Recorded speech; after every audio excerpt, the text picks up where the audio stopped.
Shadow Slave bab 461. Tutup sarkofagus logam yang berat terbuka, mengeluarkan cahaya kebiruan dan gumpalan kabut dingin. Segera, tangan pucat muncul dari dalam. Melompat keluar dari pot tidur, Sunny mendarat di lantai, merasakan tekstur keramik dari pelat lapis baja di bawah kaki telanjangnya, dan mendesah puas. Aku kembali, akhirnya. Sangat menyenangkan untuk kembali ke dunia nyata. Setelah bertemu dengan kelompok Sanctuary Awaken di Iron Hand Island, dia melakukan perjalanan kembali ke benteng bersama mereka. Beberapa penasaran tentang di mana dia berada selama lebih dari sebulan, tetapi sebagian besar bahkan tidak menyadari bahwa Sunny telah hilang. Dia menggunakan seluruh kemampuannya yang luar biasa untuk membelokkan kebenaran ke arah manapun, dan memberi kesan kepada mereka bahwa ekspedisinya baru-baru ini sudah lama. Tetapi tidak terlalu mengasyikkan. Namun, mereka terus memberinya tatapan aneh sepanjang jalan. Untuk beberapa alasan. Tapi Sunny tidak terlalu terganggu dengan itu. Setelah memasuki tempat suci, dia langsung menuju altar. Karena saat itu tengah hari dan bulan tersembunyi di balik cakrawala, dia tidak bisa langsung menggunakan koin itu. Jadi, sebaliknya, dia hanya menyentuh altar dan meninggalkan alam mimpi. Pulang. Akhirnya aku pulang. Meskipun Sunny tidak menghabiskan banyak waktu di rumah barunya, perasaan aman yang diberikan oleh dinding dan dunia nyata sangat menghiburnya. Ajaibnya, meskipun dia telah pergi selama berminggu-minggu, tubuhnya terasa baik-baik saja. Seolah-olah dia hanya tidur semalam. Itulah keajaiban teknologi, melirik pot tidur yang sangat mahal. Sunny memutuskan bahwa dia telah menghabiskan uangnya dengan baik, dan menuju pintu keluar dari ruang bawah tanah sambil bersiul dengan nada ceria. Namun, kemudian, dia membeku. Apa-apaan? Ada yang tidak beres. Pertama-tama, dia tidak pernah menggunakan penerangan di dojo bawah tanah. Tapi sekarang, itu dihidupkan, menenggelamkan semuanya dengan cahaya terang. Kedua, pintu lapis baja dari lift yang menuju ke atas dirobek dengan kasar. Seolah-olah makhluk mimpi buruk besar telah menembus sistem pertahanan rumah dan merobeknya, membengkokkan paduan adamantin seperti lilin. Omong kosong. Sunny melompat mundur dan memanggil penglihatan kejam. Apa yang bisa datang ke sini? Apakah gerbang terbuka di dekatnya? Penuh ketegangan dan tekad yang muram, dia menggunakan tangga untuk naik ke lantai dasar dan dengan hati-hati memasuki ruang tamunya. Hal pertama yang dia lihat adalah piring-piring kotor. Banyak sekali piring kotor. Hal kedua yang dia lihat adalah dua mata coklat yang menatapnya dengan tuduhan pedas. Apakah aku benar-benar gila? Entah bagaimana, Evie ada di ruang tamunya, duduk di kursi rodanya dengan semangkuk mie instan di satu tangan dan sumpit di tangan lainnya. Ada ekspresi yang sangat tidak puas di wajahnya. Apa yang dia lakukan di sini? Apa yang sedang terjadi? Menatap Sunny, Evie menelan seteguk mie, lalu berkata dengan nada gelap, kamu kembali. Cara untuk membuat temanmu khawatir, brengsek. Saat berbalik, ketika Sunny jatuh ke langit di bawah dan berpikir tentang bagaimana tidak ada yang akan merindukannya. Dia sangat salah. Bahkan, sebaliknya telah terjadi. Sekitar 2 minggu setelah dia berhenti menjawab pesan mereka, baik Evie maupun Kai menjadi khawatir. Evie pergi ke akademi untuk memeriksanya, dan saat itulah mereka mengetahui bahwa Sunny pindah dari asrama. Bajingan, kamu bisa saja memberitahu kami bahwa kamu membeli rumah sendiri, kamu tahu. Kamu berutang pesta pindah rumah kepadaku. Sunny berkedip. Pesta apa? Apakah benar-benar ada hal seperti itu atau dia menarik jari saya? Tidak tahu di mana menemukannya, Kai menggunakan koneksinya untuk mempelajari alamat baru Sunny. Karena dia terbatas di mana dia bisa pergi tanpa menarik perhatian Percy, Evie malah pergi. Dan ketika dia menemukan ruang bawah tanah terkunci. Ya, Mai. Pintu lapis bajaku. Itu kamu merusaknya. Dia mencibir. Apa yang kamu tangisi? Lagi pula, pintu lapis baja milikmu itu sangat mudah untuk dihancurkan. Belilah dirimu yang lebih baik. Ngomong-ngomong, kupikir aku akan menemukan mayatmu di pot tidur. Apakah kamu tahu bagaimana itu membuatku merasa? Ekspresi berat muncul di wajahnya. Itu akan menjadi tragedi yang nyata. Sunny menghela napas. Dengan baik. Setidaknya dia peduli. Maksudku, pikirkan saja, semua kenangan luar biasa yang kau timbun, hilang begitu saja. Jika kau akan mati, setidaknya berikan padaku sebelum kau melakukannya. Berbicara terlalu cepat. Setelah memastikan tanda-tanda kehidupannya stabil di dalam pot tidur, Evie tetap tinggal untuk mengawasinya, sementara dia dan Kai mencoba mencari tahu di mana Sunny berada. Rupanya, mereka menghubungi perwakilan dari klan White Feather. Kamu tidak. Sunny memegang kepalanya, menyadari bahwa dia harus menjelaskan banyak hal begitu dia kembali ke Sanctuary. Sekelompok Awaken acak adalah satu hal, tetapi jika Saint Tiris sendiri menyadari kepergiannya, segalanya akan menjadi lebih sulit baginya.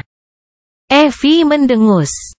Tentu saja kami melakukannya. Kami juga menghubungi Casey dan penjaga apinya, karena mereka memiliki kelompok di lubang neraka terpencil tempatmu berlabuh. Tetapi bahkan dia tidak tahu kemana kamu menghilang. Kutukan. Mereka bahkan membawa Casey ke dalamnya. Sunny mengerang. Tapi kenapa? Kenapa kamu melakukan semua ini? Evie menatapnya lama, lalu menggelengkan kepalanya dengan sedih. Dufus. Bisakah kamu berhenti menjadi Dufus seperti itu? Dia menatapnya dengan bingung. Apa artinya itu? Dia menggelengkan kepalanya lagi dan mengaktifkan komunikatornya. Renungkan itu, dan sementara kamu melakukannya, diamlah selama beberapa menit. Aku perlu menelepon Kai dan memberitahunya bahwa kamu telah muncul. Pria malang itu pasti sudah setengah jalan menuju Chain Isle sekarang. Mata Sunny terbelalak. Terbang. Apa? Evie memberinya tatapan kasihan. Lalu, dia berkata, bagian mana dari diam yang tidak kamu mengerti?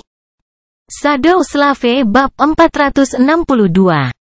Setelah Evie menelepon Kai dan memberitahunya bahwa Sunny masih hidup dan kembali ke dunia nyata, mereka menghabiskan 1 menit dalam kesunyian yang canggung. Sunny melihat sekeliling, melihat ruang tamunya yang dulu bersih dan rapi.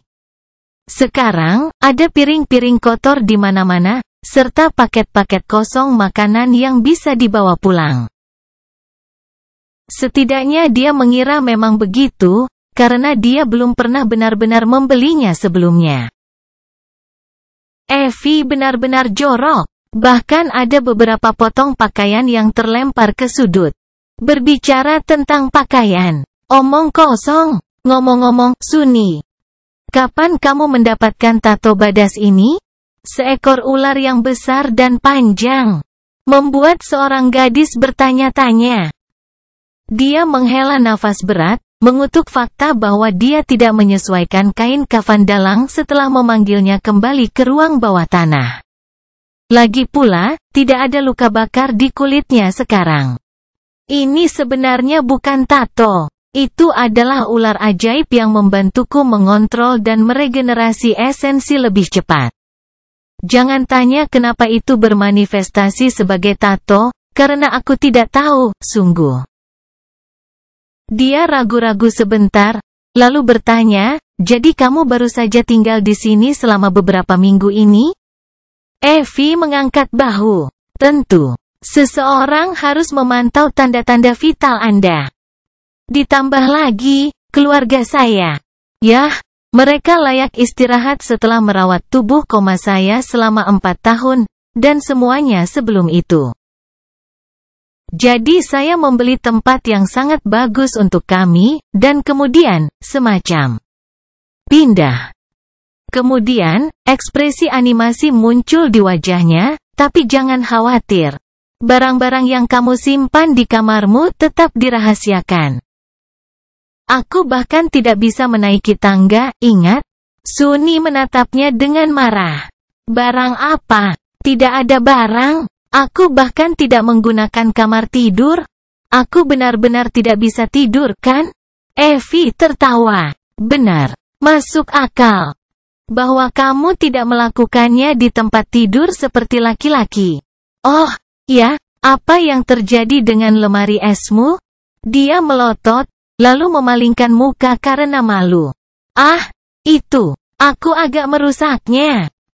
Secara tidak sengaja. Kemudian, senyum tiba-tiba muncul di wajahnya. Mau beli yang baru? Karena Kai ingin bertemu, Sunny dan Evie memutuskan untuk mengunjungi pusat perbelanjaan elit di pusat kota, lalu menunggunya di restoran mewah terdekat. Mantan pemburu itu juga memberitahu Sunny bahwa dia akan menunda pertanyaan tentang petualangannya yang tak terduga sampai mereka bertiga bersama. Sehingga dia tidak perlu mengulangi semuanya 2 kali. Yang cocok untuknya, karena dia perlu waktu untuk memutuskan apa yang ingin dia katakan kepada teman-temannya, dan apa yang lebih baik disimpan untuk dirinya sendiri. Ada begitu banyak hal yang perlu dia pikirkan, dan lakukan. Perjalanan ke Sky Below tidak hanya mengganggu rencananya di dunia nyata, tetapi juga menambahkan hal-hal baru ke dalam agendanya. Dari pelatihan untuk menggunakan tombak dengan lebih baik hingga mendirikan toko untuk menjual pecahan jiwa yang dia bawa kembali dengan bantuan Covetus Cover. Ada terlalu banyak peluang di depannya. Dia juga harus memutuskan apa yang harus dilakukan tentang Rain. Dan terus berlatih Shadow Dance di Dreamscape. Semua orang pasti sudah melupakan Mongrel sekarang. Tidak diragukan lagi. Kehidupan orang dewasa itu sulit. Mereka sampai di pusat perbelanjaan dengan bantuan PTV penumpang, yang menurut Sunny agak terlalu mewah, tapi itu suatu keharusan, mengingat Evie akan kesulitan bergerak dengan angkutan umum. Bukan hanya karena kecacatannya, tetapi juga karena dia adalah seorang selebriti. Dia telah memperhatikan setidaknya 3 poster propaganda yang menggambarkannya, tepatnya seperti penampilannya di alam impian, di gedung-gedung saat PTV melaju menuju jantung kota. Bahkan dia harus setuju bahwa Evie terlihat mengesankan. Seperti Dewi Perang yang cantik yang tidak mengenal rasa takut atau tidak akan pernah menyerah pada apapun, bahkan kegelapan tanpa harapan di Forgotten Shore. Kemenangan dan ketekunan. Itulah yang perlu dilihat orang, mengingat betapa sulit dan mengerikannya kehidupan di dunia nyata kadang-kadang. Bahkan jika itu hanya kebohongan yang manis dan baik hati. Itu memberi mereka harapan, setidaknya. Sebuah harapan memberi mereka kekuatan. Menyadari tatapannya, Evie menyeringai.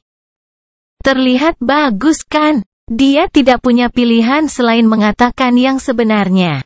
Ya, dia terkikik. Apakah Anda ingat bagaimana Scar dan Park membuat cerita untuk membuat saya tampak seperti pahlawan rakyat di pemukiman luar, ketika orang-orang Gunlauk mencari saya? Ya. Pemerintah bertindak liar dengan itu, seperti yang Anda bisa lihat. Ditambah fakta bahwa aku bertanggung jawab atas baris pertama selama pengepungan. Mereka membuatku menjadi gadis poster untuk generasi muda dari kebangkitan. Tepat setelah Nevis, tentu saja. Wajahnya tiba-tiba menjadi gelap dan hikmat. Setelah jeda yang lama, Evie menambahkan. Sayang sekali bahwa tak satu pun dari mereka hidup cukup lama untuk melihat kisah bodoh mereka menjadi hit di seluruh dunia. Park akan sangat bangga sekarang, jika dia melakukannya. Aku hanya bisa mendengarnya membual. Dan itu adalah kebenaran pahit yang tidak bisa dilihat orang. Harga mengerikan dari kemenangan yang mereka rayakan hanya diketahui oleh mereka yang telah melewatinya. Dan entah bagaimana muncul hidup-hidup di sisi lain. Mereka berdua menghabiskan waktu bersantai di pusat perbelanjaan, Evie beristirahat di kursi rodanya, Sunny mendorongnya dari belakang. Dari waktu ke waktu, seseorang mengenalinya sebagai dibesarkan oleh serigala yang terkenal, dan dengan sopan mengungkapkan rasa hormat dan kekaguman mereka. Dia, di sisi lain, tampak hampir tidak terlihat. Sunny tidak keberatan. Lebih baik seperti itu, sungguh. Menjadi tidak terlihat sangat cocok dengan bayangan. Lebih penting lagi, tindakan membeli lemari es bodoh membuatnya sangat senang. Lagi pula dia sudah lama berfantasi tentang hal itu di langit bawah.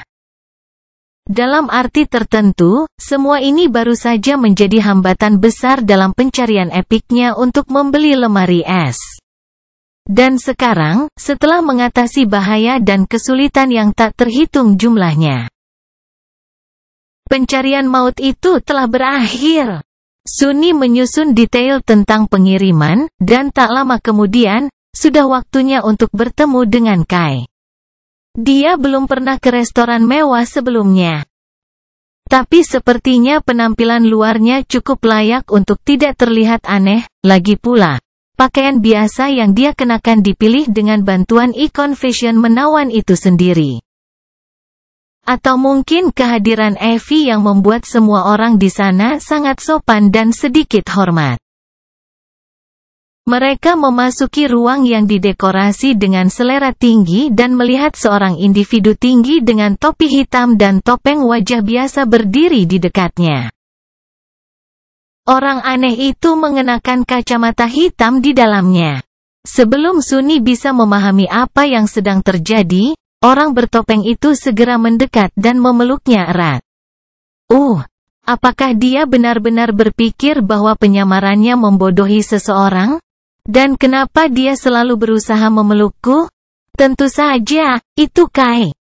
Tidak ada topeng dan kacamata hitam yang bisa menyembunyikan aura glamor Nightingale yang mempesona. Itu hanya membuatnya lebih menonjol. Sunny menghela napas. Bajingan gagah itu. Shadow Slave bab 463. Mereka bertiga duduk dan disajikan menu kertas kuno untuk dipilih. Sunny menatap kata steak sebentar, lalu bergidik dan mengalihkan pandangannya ke bagian salad. Beberapa menit kemudian, seorang pelayan datang untuk mencatat pesanan mereka. Evie berbicara, kurasa. 3 porsi bibimbap, 3 porsi samgyeopsal, 3 mangkuk jajangmyeon, dan 3 porsi tteokbokki. Kemudian, dia menoleh ke arah mereka, tersenyum polos, dan bertanya. Oh, dan bagaimana dengan kalian? Apa yang akan kalian pesan? Sunny hampir tersedak air yang diminumnya dari gelas kristal yang indah. Namun, pelayan itu entah bagaimana berhasil menjaga wajahnya tetap lurus. Betapa profesionalnya. Karena mereka duduk di bilik pribadi, Kai akhirnya melepas topi dan kacamata hitamnya, lalu tersenyum cerah. Suaranya terdengar begitu tulus hingga membuat Sunny sedikit kesal.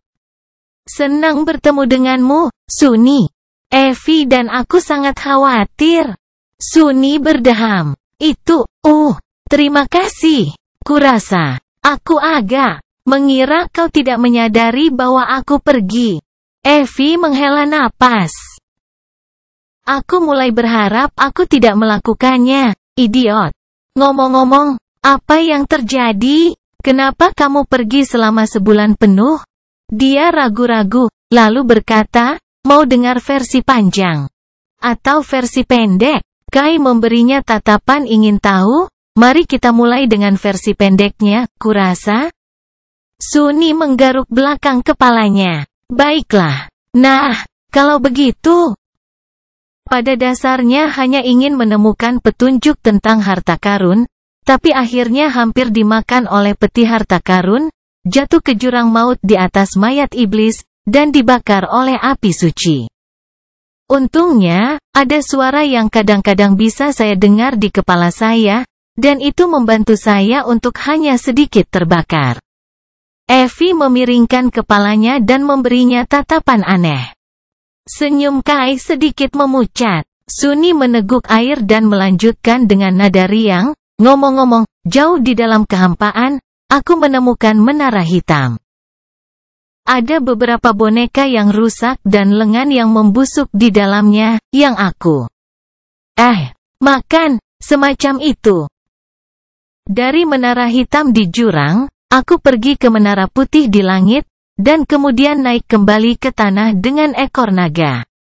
Pada dasarnya begitu. Oh, dan sebelum semua itu, saya agak bunuh diri, saya kira. Punya memori yang sangat bagus juga. Mereka berdua menatapnya selama beberapa saat, dan kemudian mendesah hampir bersamaan.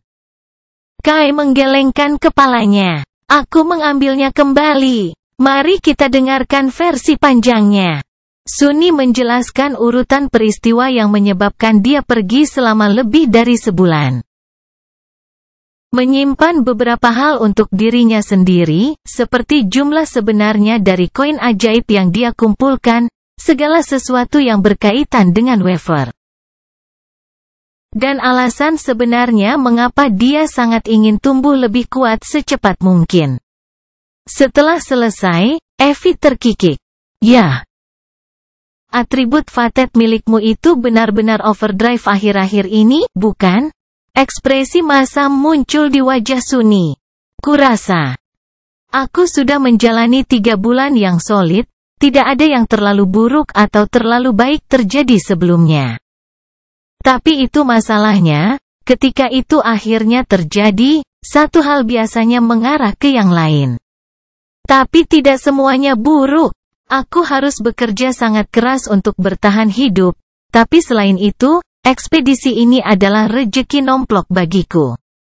Kai menyesap tehnya, lalu berkata sambil berpikir, dan bagaimana dengan suara ini? Mordred, apakah kamu percaya padanya? Sunny ragu-ragu, lalu mengangkat bahu. Setelah aku memastikan bahwa dia bukan hanya isapan jempol dari imajinasiku. Aku menjadi percaya bahwa Mordred memang salah satu dari yang tersesat, dan kemungkinan besar adalah kebangkitan seperti kita. Kemungkinan besar, dia dapat berkomunikasi denganku dalam jarak yang jauh karena pecahan cermin yang aku ambil setelah meletakkan gema buatannya yang aneh. Selain itu, meskipun aku tidak tahu. Dia sangat misterius, untuk sedikitnya. Dia berpikir sebentar, lalu menambahkan, setiap informasi yang dia berikan padaku ternyata benar, sejauh ini. Dan sangat membantu. Aku mungkin tidak akan hidup sekarang jika bukan karena dia. Jadi sulit untuk mengatakannya, sungguh. Kai tersenyum. Yah. Kalau begitu, dia baik-baik saja di bukuku. Sunny berhenti saat pramusaji mendekat untuk membawa piring kotor dan mengisi ulang gelas mereka. Setelah mereka sendirian lagi, dia diam sebentar, lalu menoleh ke Evie, tapi bagaimanapun. Aku percaya bahwa apa yang dia katakan tentang benih itu benar. Kurasa aku bisa mendapatkan pisau obsidian, yang seharusnya membuat mimpi buruk lebih mudah. Jadi, aku ingin bertanya, Evie, aku tahu kamu bisa menjentikkan jarimu dan memiliki selusin kelompok kebangkitan paling kuat di dunia menemanimu untuk menaklukkan mimpi buruk kedua. Tapi, maukah kamu mempertimbangkan menantang satu denganku? Dia berharap dia menggodanya sedikit sebelum memberikan jawaban. Tapi Evie tetap diam sebentar, ekspresi serius yang tidak seperti biasanya di wajahnya. Setelah beberapa saat, dia berkata, "Calenge Nikmah? Sekarang, hampir 4 bulan setelah kita terbangun, apakah kamu gila, Suni?" Dia tersenyum. "Tidak, maksudku bukan sekarang. Kita berdua butuh waktu untuk tumbuh lebih kuat dan bersiap, tentu saja." Setelah mengatakan itu, Suni memalingkan muka. "Dalam 7 bulan, setelah titik balik matahari musim dingin. Saat itulah aku berencana untuk kembali ke Menara Gading dan pergi ke benih itu. Maukah kau ikut denganku?" Evie menatapnya lama, lalu tersenyum juga. "Tentu.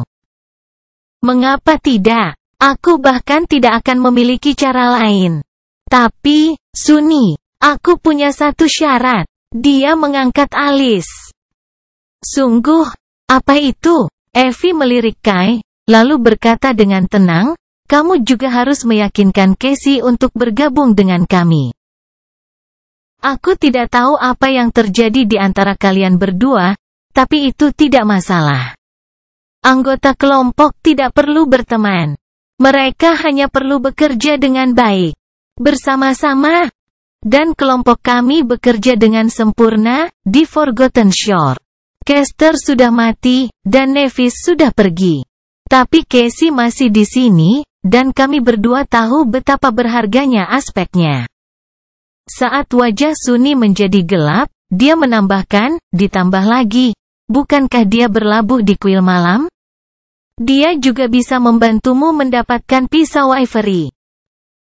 Pangeran itu berkata bahwa memiliki keduanya akan jauh lebih baik. Mimpi buruk adalah mimpi buruk dan akan sangat mematikan, bagaimanapun caranya. Kamu siap melepaskan keuntungan apapun itu bodoh. Yakinkan Casey. Gelombang kemarahan dan protes muncul dari lubuk hati Suni. Meskipun dia punya waktu untuk pulih dari apa yang terjadi di Crimson Spire dan memahami alasan mengapa Casey melakukan apa yang dia lakukan, dia masih penuh kebencian. Dia masih terluka. Dia masih tidak mau berpikir untuk memaafkannya. Tapi Evie benar. Tidak peduli bagaimana perasaannya tentang Casey, dia adalah anugerah bagi kelompok manapun. Terutama sekarang, karena dia telah tumbuh jauh lebih percaya diri dengan kekuatannya setelah menjadi seorang yang bangkit.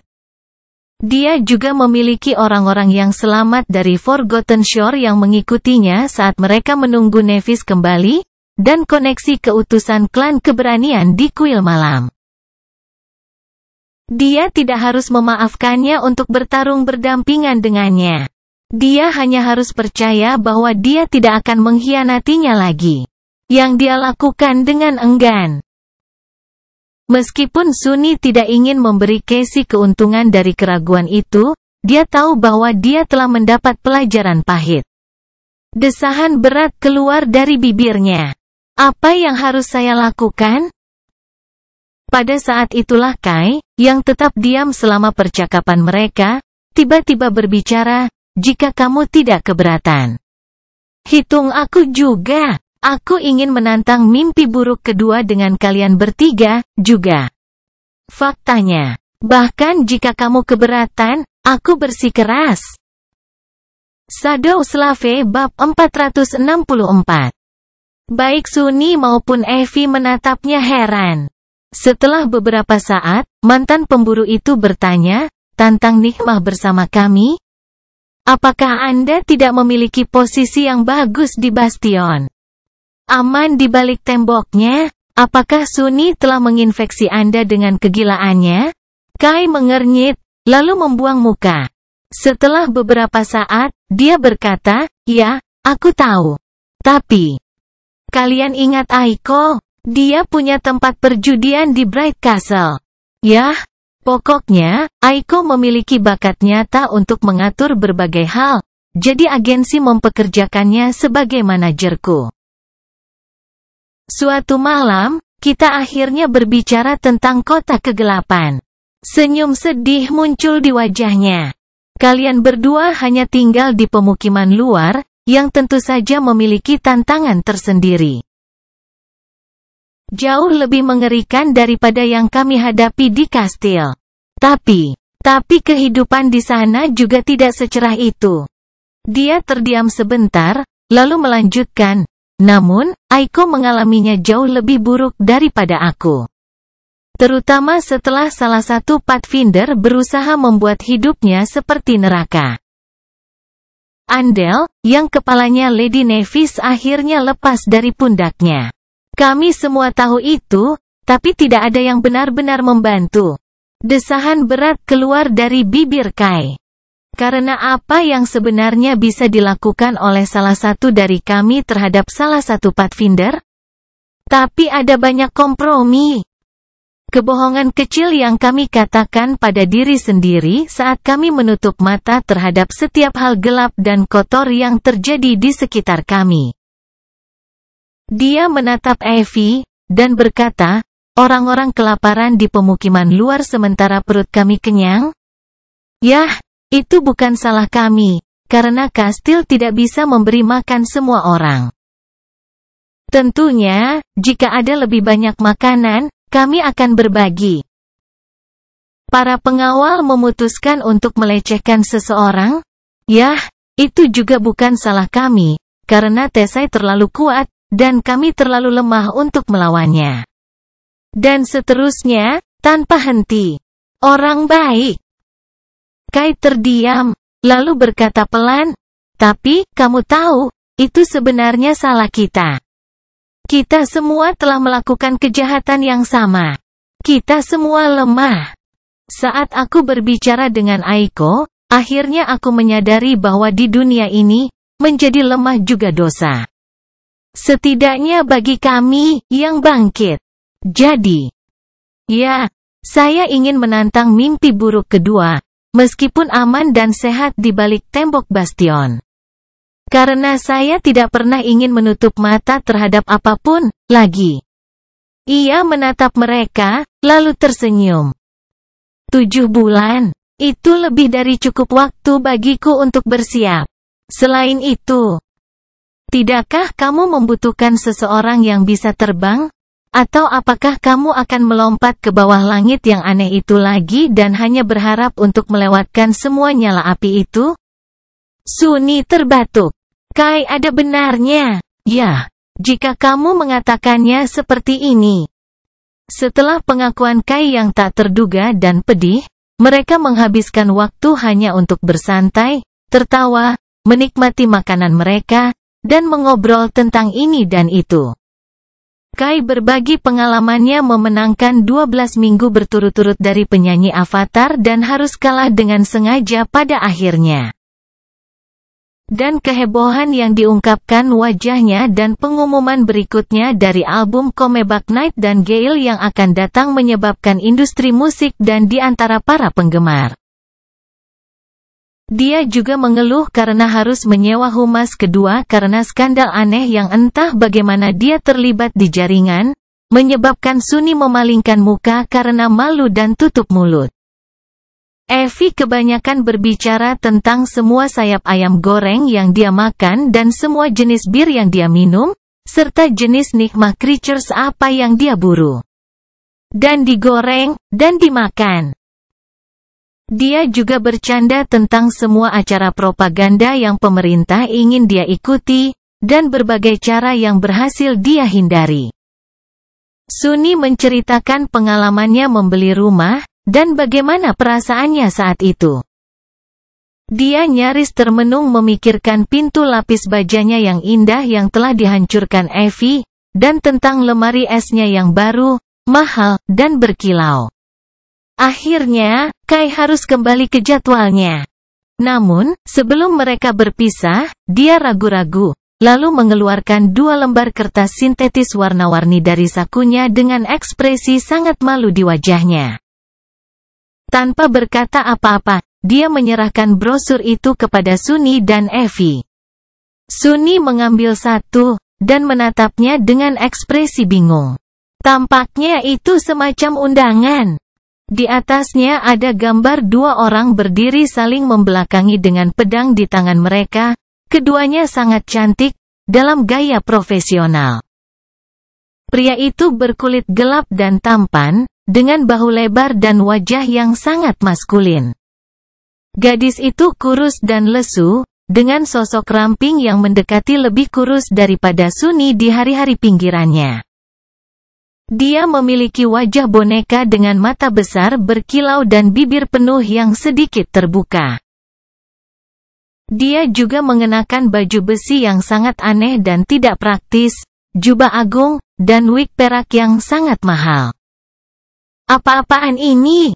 Judul di bagian atas brosur berbunyi, Lagu Cahaya dan Kegelapan, dan tepat di bawahnya, dengan font yang lebih kecil, cahaya bersinar lebih terang di malam tergelap. Gairah bermekaran lebih panas di hati dingin keputusasaan. Sunny menatap selembar kertas di tangannya dengan mata terbelalak. Kai, temanku, apa yang baru saja kau berikan padaku? Evie tertawa. Tidak mungkin, mereka selesai merekamnya. Kai terbatuk. Itu, ya, penayangannya seminggu lagi, sebenarnya. Agensiku mengatur agar aku hadir dan memberikan pidato singkat. Jadi, kalian berdua mau datang? Sunny menggelengkan kepalanya. Tidak, tunggu. Tidak, sebenarnya, benda apa ini? Evie menatapnya dengan kasihan. Apakah kamu tidak mendengar? Mereka membuat film tentang kita. Maksudku, tentang apa yang terjadi di Forgotten Shore. Semacam itu. Apakah kamu belum mendengar tentang semua berita casting? Dia perlahan menggelengkan kepalanya. Tidak. Kemudian, Sunny mengerutkan kening. Baiklah. Baiklah. Aku mengerti. Tapi mengapa aku ingin pergi dan menonton ini? Aku lebih suka makan mor dan mimik lagi. Maaf, Kai, tapi aku tidak akan pergi. Evie menatapnya dengan kenakalan dan menyeringai. Oh, hai Sunny, apakah kamu ingat bagaimana aku mengatakan bahwa aku hanya memiliki satu syarat untuk bergabung denganmu di Nikmah? Nah, goreskan itu. Sebenarnya, aku punya dua. Shadow Slave bab 465. Setelah beberapa saat, Sunny dan Evie kembali ke rumahnya, tepat pada waktunya untuk menerima kiriman kulkas. Dua pekerja toko yang tinggi dan berbahu lebar menurunkannya dari ruang kargo kendaraan pengiriman mereka dan meletakkan kotak besar itu dengan sedikit tegang. Setelah itu, salah satu dari mereka tersenyum dan bertanya, "Selamat siang. Di mana kita harus meletakkannya?" Sunny melambaikan tangan. Tidak perlu. Aku akan melakukannya sendiri. Pemuat memandangnya dengan ragu, lalu hanya mengangkat bahu dan pergi setelah mendapatkan tanda tangannya. Setelah kendaraan melaju, Sunny melihat sekeliling, lalu dengan mudah mengangkat kotak berat itu dan membawanya ke dalam rumah tanpa usaha apapun. Tak lama kemudian, lemari es berdiri di tempat lemari es lamanya berada. Panel kayu sintetik yang menutupi pintunya berpadu dengan desain dapur yang minimalis. Evie dan Sunny menatapnya sebentar, puas. Lalu dia berkata, "Aku menyukainya. Sangat." Evie tersenyum. Ya, benar-benar menyatukan seluruh ruangan. Bukan. Yah, bagaimanapun, aku harap kamu tidak akan merusaknya lagi. Setelah itu, dia menguap dan berkata dengan suara lelah, Aku kalah. Saatnya pensiun ke alam impian. Bagaimana denganmu? Sunny berpikir sejenak. Tiba-tiba, senyum lebar muncul di wajahnya. Aku punya tugas untuk dijalankan, tapi setelah itu, aku juga akan masuk. Tunggu. Di mana akan tidur? Evie mengangkat bahu. Kamar tamumu, di mana lagi? Dia berkedip. Apakah kamu tidak membutuhkan pot tidur? Mantan pemburu terkikik. Aku punya satu. Di kamar tamumu. Apa? Kenapa kau menatapku seperti itu? Apa aku harus bolak-balik antara akademi dan tubuh komamu setiap hari? Sunny berlama-lama sebentar, lalu menghela napas. Masuk akal. Kurasa aku seharusnya menaruh satu di sana, sebagai permulaan. Apa kemungkinannya aku memiliki manusia biasa sebagai tamu? Kemudian, dia melambaikan tangan pada Evie dan menuju pintu saat dia memutar kursi rodanya dan berguling menuju kamar tidur tamu. Dia sangat bersemangat tentang apa yang akan dia lakukan. Beberapa waktu kemudian, Sunny berada di toko yang terang benderang. Mendorong kereta belanja ke depan dan perlahan-lahan mengisinya sampai penuh dengan segala jenis makanan, serta beberapa barang lainnya. Dia diam-diam menyiulkan lagu ceria, membayangkan semua barang ini masuk ke lemari es barunya. Harga isi gerobak akan lebih mahal daripada yang bisa dia impikan, ketika dia tinggal di pinggiran kota. Tetapi sekarang, dia tidak hanya mampu membelinya, tetapi bahkan melakukannya tanpa harus menghitung uangnya atau merasa khawatir dengan biayanya. Dia hanya bisa membeli sebanyak yang dia inginkan, dengan kualitas apapun yang dia inginkan, dan membawanya pulang. Rumahnya sendiri. Hidup telah banyak berubah. Setelah beberapa saat, dia merasa seolah-olah sudah cukup. Sekarang dia memiliki covetous cover, dia tidak hanya bisa membawa pecahan jiwa keluar dari alam mimpi, tetapi juga membawa barang-barang dari dunia nyata ke Chain Isles. Itu sangat berarti. Rempah-rempah dalam jumlah yang tidak terbatas. Segala jenis makanan ringan untuk membuat hari-hari yang panjang menjelajah menjadi tidak terlalu mengerikan, berbagai hal kecil untuk membuat dirinya lebih nyaman. Sial, jika dia mau, dia bahkan bisa membawa tenda dan tidur di dalamnya seperti seorang raja. Luar biasa. Oh, ini benar-benar luar biasa. Tentunya tidak semua barang tersebut bisa dibeli di toko umum. Tapi dia bisa mengunjungi tempat lain atau hanya memesan barang di jaringan. Saat dia menuju register, suara yang akrab tiba-tiba menariknya keluar dari pikirannya. Bu, bisakah kita mendapatkan es krim?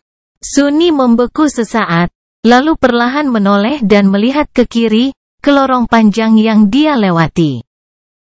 Di sana, seorang gadis pucat berusia sekitar 14 tahun berdiri di dekat seorang wanita jangkung dan anggun berusia 40-an. Seorang anak laki-laki berusia 8 tahun dengan rambut pirang dan senyum cerah mendorong sekotak es krim ke tangannya. Sunny memperhatikan Rain dan keluarganya selama beberapa saat, lalu berbalik dan melanjutkan perjalanannya, meninggalkan mereka. Desahan pelan keluar dari bibirnya. Setidaknya dia baik-baik saja. Yah, tentu saja dia. Aku hanya pergi selama sebulan. Mengapa sesuatu terjadi hanya karena saya tidak ada di sini? Dia mencapai kasir, lalu ragu-ragu sebentar, dan berbalik. Ketika dia kembali, ada beberapa bak berisi es krim lezat yang ditambahkan ke gerobaknya. Saat cahaya fajar menyinari Chain Isles, Sunny muncul di altar Island of the Sanctuary of Noctis. Dia menatap langit, meringis karena tidak adanya bulan, dan menuju ke kamarnya. Namun, beberapa waktu kemudian, dia muncul dari sana dengan kotak kayu aneh yang mengikutinya dengan bantuan 8 kaki besi kecil. Dengan covetous cover di belakangnya, Sunny berjalan ke taman, menemukan batu yang sudah dikenalnya, mengangkat kotak bergigi itu, dan dengan hati-hati meletakkannya di dekat dirinya. Kemudian, dia mengeluarkan satu pecahan jiwa dan meletakkannya di tempat yang bisa dilihat semua orang. Segera, salah satu dari yang bangkit memperhatikannya dan mendekat. Ah, Sunny, kamu kembali, ingin menjual pecahan lagi? Sunny tersenyum. Oh, iya, tentu. Tapi hei, bukan itu saja. Brilliant Emporium memiliki beberapa merchandise baru. Yang bangkit menatapnya dengan ragu, lalu bertanya, benar-benar seperti apa? Seringai Suni semakin lebar. Betapa beruntungnya kamu bertanya. Mari kita lihat. Dia memasukkan tangannya ke dalam peti, yang kemudian entah bagaimana menghilang ke dalam kotak yang relatif kecil sampai ke bahu. Kemudian, Suni mulai mengeluarkan berbagai barang, sambil berbicara, apa yang saya simpan? Coba lihat sendiri. Pasta gigi, pakaian dalam yang lembut dan bersih, garam, merica, dan semua jenis rempah-rempah. Produk kebersihan pribadi. Apakah Anda seorang wanita? Tidak. Punya teman wanita? Lalu, apa, benarkah? Nah, dengan barang-barang yang saya miliki di sini, itu bisa diperbaiki. Oh, apa ini? Coba lihat itu.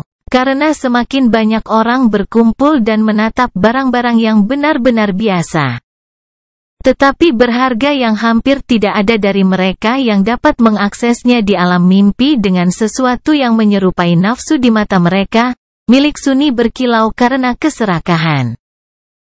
Ngomong-ngomong, Brilliant Emporium juga dengan bangga mengumumkan pembukaan layanan alat angkut. Ingin staf kami yang berdedikasi membawa sesuatu yang spesifik dari dunia nyata? Tidak masalah. Ingin mengirim sesuatu ke dunia nyata saja? Itu juga bukan masalah. Hanya dengan komisi kecil, saya akan menjadi kaya. Jadi, sangat kaya. Ya, pecahan jiwa adalah komoditas langka di dunia nyata. Tapi sepasang celana dalam yang bagus di alam mimpi, mungkin, bahkan lebih berharga.